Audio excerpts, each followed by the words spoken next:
ati zotninjës, ati agimit, atë që ka pas emnin, shumë e tha me metafore, me ditë se kush a ka dhonë urdhën Hashimi, a ka ekzekutu Kadria, a ka dhonë vendim Baciakop, a ka shku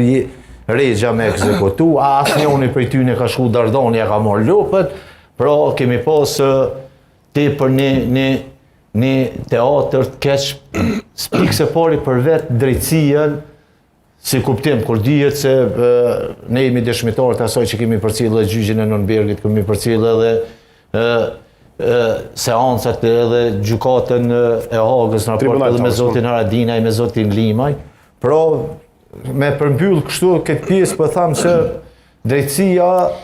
e vonuar një farë mënyrë konsiderohet edhe drejtësia mohuar. Pra kjo është një farë mënyrë këtë, që i bie zoti Krasni që vetë fakti që janë mbajtur 6 vjet në burg, i bie që automatikisht dënuar. Absolutisht, do të thonë, secila gjykatë edhe secila pa dashur ashtu me hyrë edhe në këtë se ne kemi pa kushtrim, edhe këtu kemi diskutuar dhe kemi shtrirë si debat se në procedurën penale secila pale ka detyrën e vet. Ne në këtë gjykatë nuk kemi pa se palë kanë qenë barabartë, ama dje roli